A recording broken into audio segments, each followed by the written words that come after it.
कहां से हुआ, कैसे हुआ? आज हमारी उम्र में देख लीजिए छोटे छोटे बच्चे, कुछ है ही नहीं, पूरी लाइफ गुजर रही है, यूं ही जिंदा है, कोई फायदा नहीं।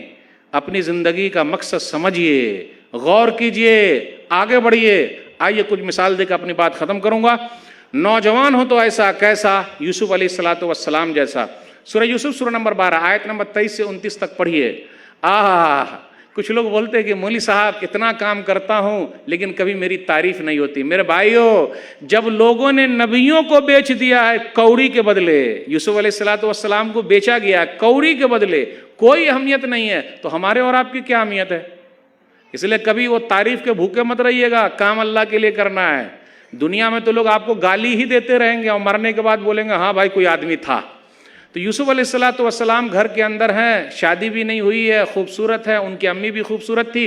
जिस घर के अंदर है, अजीज मिस्र की बीवी ने दौड़ाया, वो बोली वगल्लक़तिल अबवाब वक़ालत हैत लक क़ाल मआज़ल्लाह, दरवाज़ों को बंद कर दिया और कहा मेरे साथ गलत काम कीजिए। बोले ना मैं ऐसा नहीं कर सकता, मैं नहीं कर सकता। वो आगे आगे भागे, ये पीछे पीछे भागी और कुर्ता फाड़ दिया। तो जैसे गेट तक पहुंचे तो अजीज मिस्र आ गया। उसकी बीवी बोली आपकी बीवी के साथ ऐसा किया तो जेल में कर दिया जाए। तो एक बेचारा था, अगर आप सच्चे हैं, आप सही हैं, आप हक पर हैं, परेशानी होगी लेकिन जीत आखिर में आपकी ही होनी। उस औरत की तरफ से कोई रहा होगा दरबान उरबान, बोले देख लीजिए कुर्ता को देख लेते आगे से फटा हुआ कि पीछे से। तो देखा कुर्ता पीछे से फटा हुआ, इसका मतलब वो आगे आगे भाग रहे थे, ये पीछे पीछे टान रही थी। और कुर्ता अगर आगे से फटा हुआ तो इसका मतलब वो अपने आप को बचा रही थी और फाड़ दिया कुर्ते को। तो जब देखा गया तो पीछे से फटा हुआ है। तो कहा उस आदमी ने ए औरत तू गलती पर है, तौबा इस्तिग़फ़ार कर ले। और यूसुफ अलैहिस्सलातु वस्सलाम से कहा माफ़ कर दी। यूसुफ अलैहिस्सलातु वस्सलाम जेल में चले गए। अल्लाहु अकबर, कभी कभी नाहक जेल में डाला जाएगा मेरे भाइयों, हो सकता अल्लाह ने उनको वैसे आजमा लिया। तो जब यूसुफ अलैहिस्सलातु वस्सलाम को लोग जेल में डाल सकते तो हम और आपको कोई भी ऐसा कर सकता। लेकिन अगर गलत कोई चला गया है तो घबराने की बात नहीं, यूसुफ अलैहिस्सलातु वस्सलाम की सुन्नत तो जिंदा हो जाएगी। जेल के अंदर गए तो क्या हुआ, साथियों को समझाया या साहिब सिजन अरबाब मुतफर्रिकून खैरुन अमिल्लाहुल वाहिदुल क़हार। सूरह यूसुफ सूरह नंबर 12 आयत नंबर 39। जेल के साथियों ये बतलाओ बहुत सारे अल्लाह बेहतर है या एक अल्लाह जो ज़बरदस्त है। यूसुफ अलैहिस्सलातु वस्सलाम जेल में है। अब बादशाह ने ख्वाब देखा, मोटी मोटी गाय को दुबली दुबली गाय खा रही है। बादशाह सलामत, अरे वैसे ही आप देख रहे हैं। अच्छा वो आदमी जो छूट के आ गया था, यूसुफ नाम के एक हैं, उनसे जाके पूछता हूँ यूसुफ अय्युहा सिद्दीक, ए सच्चे यूसुफ। मेरे भाइयों नौजवानों की सिफत है सच्चा, ए सच्चे यूसुफ। चलिए ना बादशाह का ख्वाब बता दीजिए, उसकी ताबीर क्या है? क्या है? मैं जेल से नहीं निकलूंगा। बादशाह सलामत से पूछ लीजिए कि उन औरतों का क्या हुआ जिन्होंने अपने हाथ काट डाले थे जब खाने की दावत पर आई थी। तो बादशाह ने क्या किया, उन औरतों को बुलाया और कहा यूसुफ के बारे में बताइए। क़ालत इम्रातुल अज़ीज़ ला नहस्स लक़ना रावत्तुहु अन नफ़्सी व इन्नहु लमिनस सादिक़ीन। तो वही अजीज़ मिस्र की बीवी ने कहा, उस औरत ने कहा यूसुफ तो बड़े सच्चे हैं, मैं ही गलत थी।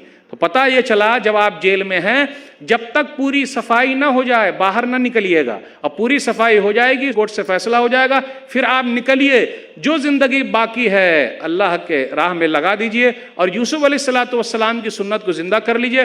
अरे अल्लामा इब्न तैमिया रहमतुल्लाह अलैह जेल में गए हैं, इमाम अहमद बिन हंबल रहमतुल्लाह अलैह जेल में गए हैं, इनकी जिंदगी गुजरी है। तो कभी कभी ऐसा भी हो सकता। तो नौजवानों के नाम यह पैगाम है। एक दो मिसाल और देकर मैं अपनी बात खत्म करूंगा। मिसाली नौजवान तो वो है, पैगाम तो वो है जो सोशल वर्कर है। मूसा अलैहिस्सलातु वस्सलाम बेहतरीन सोशल वर्कर है।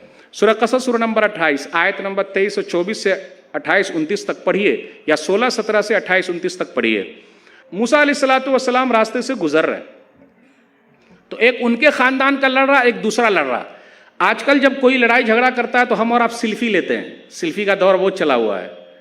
और कोई अगर डूब रहा है तो माइक उसके मुंह में ले जाके घुसा के बोलते हैं आप बताइए डूब रहे हैं तो कैसा लग रहा है, रे भाई उसको निकालिएगा तब ना माइक लगाइएगा मुंह में। आज ऐसा चल रहा है। तो आजकल अक्लमंदों की कमी नहीं, दर्दमंदों की कमी है। सामने एक्सीडेंट होता है, हम और आप देखते रहते, सेल्फी लेते रहते। एक आदमी को मार रही है भीड़, मार रही है, सब लोग मिलके मार रहे हैं और हम और आप सेल्फी निकाल रहे हैं। या हम में से जो निकालते, मेरे भाइयों दर्दमंद बनिए। मूसा अलैहिस्सलातु वस्सलाम दर्दमंद हैं। तो एक उनके खानदान का, एक फिरौन के खानदान का लड़ रहा है। मूसा बचाओ, मूसा बचाओ।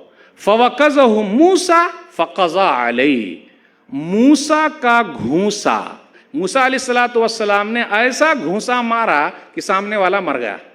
भाई उनकी नीयत तो थी नहीं मारने की, लेकिन अब वो मर गया। फिर कहा यह शैतानों की तरफ से है। अब उसके बाद क्या हुआ, फिर दूसरे दिन देखा कि वही आदमी लड़ रहा एक दूसरे आदमी से। अच्छा ये भाई कल भी तू लड़ रहा था, आज भी तू ही लड़ रहा है। तो ये जो कौम है ना यहूदी लोग, ये तो लड़ने भिड़ने वाले लोग हैं, हमेशा लड़ाई झगड़ा करते हैं, नबियों को कत्ल करने वाले लोग हैं। तो क्या मुसलमानों को छोड़ देंगे? छोड़ेंगे नहीं। फिर वो लड़ाई झगड़ा कर रहा है वही आदमी जो कल लड़ रहा था। कहा अच्छा कल भी लड़ रहे थे, आज भी लड़ रहे हो? अब वो डर के मारे बोल दिया, अतुरीदु अन तक़्तुलनी कमा क़तलता नफ़्सन बिलअम्स, मूसा कल आपने एक को मार दिया, आज मेरी बारी तो नहीं है। तो उगल दिया। तो पता चल गया बादशाह को, अच्छा वो जो कल कत्ल हुआ था वो मूसा अलैहिस्सलातु वस्सलाम के जरिए हुआ। तो एक आदमी ने कहा ए भाई आप चले जाइए शहर छोड़कर। तो हर नेक लोगों को अपना शहर छोड़ना पड़ता है। जैसा मूसा अलैहिस्सलातु वस्सलाम ने मिस्र छोड़ दिया, मदियन चले गए। नबी सल्लल्लाहु अलैहि वसल्लम ने मक्का छोड़ दिया, मदीना चले गए। तो नेक आदमी को अपना घर बार छोड़ना पड़ता है।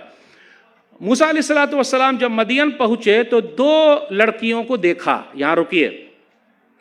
दो लड़कियों को देखा तो कहा कालमा खत्मुकुमा कालत अला नस्की हत्ता युज़र रिया व अबूना शैखुन कबीर, आप दोनों यहाँ क्यों खड़ी हैं? तो कहा जब तक पानी न पिला दें ये चरवाही लोग, हम लोग यहीं खड़ी रहेंगे। या देखिए पहले की औरतें कैसी थी माशाअल्लाह। पहले की ख़वातीन मजबूरी में घर से बाहर निकलती थी और आजकल की कुछ ख़वातीन मजबूरी में घर के अंदर रहती हैं। अरे ये क्या आपने घर में पैक करके रखा है? तो वो बेचारी खड़ी हुई है। पहले की ख़वातीन जेंट्स के साथ मिलती नहीं थी, आज देख लीजिए एकदम मिलाप हो रहा है, धक्कम धुक्की भी हो रही है। वो साइड में खड़ी है और एक जुमला कहा वो अबूना शैखुन कबीर, हमारे अब्बा बड़े बूढ़े हैं। इससे यह पता चला माँ बाप की खिदमत सिर्फ बेटा नहीं बेटी भी करेगी, इसलिए तो कहा है ही नहीं। फिर आगे क्या कहा, तमशी अलस्तिहया, आगे कुरान के अंदर है। पानी पिला दिया तो लेके चली गई। तो एक लड़की जो है वो आई और मूसा अलैहिस्सलातु वस्सलाम से कहा मेरे अब्बा बुला रहे हैं। कालत इन्ना अबी यदूक लियज्ज़ियक अज्र मा सक़ैत लना, मेरे अब्बा बुला रहे हैं। और वो शर्मो हया करती हुई आई। इससे यह पता चला औरत का जेवर है हया, पर्दा जेवर हया है। शर्मो हया बचपन से डालिए, बेशर्म मत बनाइए। तो वो आई और कहा मेरे अब्बा आपको बुला रहे हैं ताकि जो पानी पिला दिया है उसका बदला दिया जाए। इससे यह पता चला फ्री में काम नहीं करना चाहिए। अब मैं आप लोगों से पूछता हूं, इंजीनियर साहब अगर कोई नक्शा बना दे तो पैसा लेंगे कि नहीं लेंगे? तो भाई लेंगे। डॉक्टर साहब अगर दवा लिखेंगे तो पैसा लेंगे कि नहीं लेंगे? अब मौलवी साहब अगर फतवा दें तो पैसा लेंगे कि नहीं लेंगे? लेंगे। देखिए ये बोल रहे लेंगे, नहीं लेते, वो फ्री में काम चलता। कुरान की आयत कहती है फ्री में काम नहीं कराने का। बकरी को पानी पिला दिया, पानी पिलाने का भी बदला देना है, काहे फ्री में काम करेंगे? तो गोया के पहले नेक लोग जो है ना बड़ा ख्याल रखते थे और आज भी अल्हम्दुलिल्लाह ख्याल रखते हैं।